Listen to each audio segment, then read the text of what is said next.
Did you know that Betty White's personality definitely matched her astrological sign? Betty was born on January 17th, 1922. That means Betty White was a Capricorn. And a beautiful one, I might add. Betty White had a very strong work ethic. And that checks out with Capricorn. White worked in television longer than anyone else. And I mean anyone else ever. The Mary Tyler Moore Show and the Golden Girls are just two of the biggest fan favorites.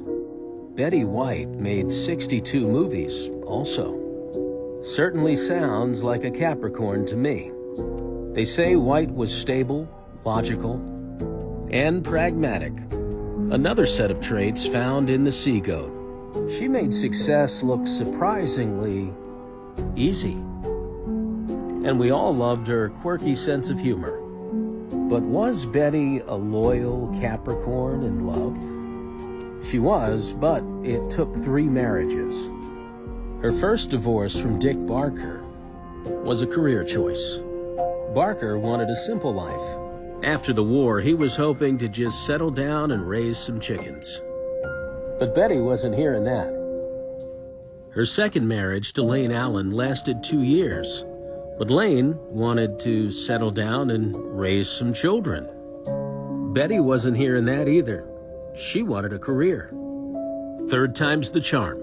And finally, Alan Ludden and Betty White were on the same page, and they were married for 18 years until his death.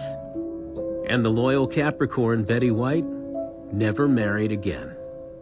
Now, just for entertainment purposes, let's see what astrology says about the matchups. Dick Barker was a Leo. Leo Capricorn is a no. Lane Allen, also a Leo. And Alan Ludden? Alan was a Libra. Not in the top 3 for compatibility, but it worked. According to the Capricorn-Libra Compatibility Guide, part of what drew Betty and her third husband together was the fact that both signs were interested in their futures, and both are great at sticking to their commitments regarding long-term plans. So once again, that checks off for a Capricorn.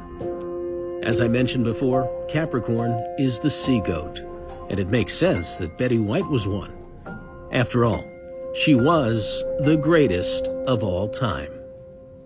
Did you know?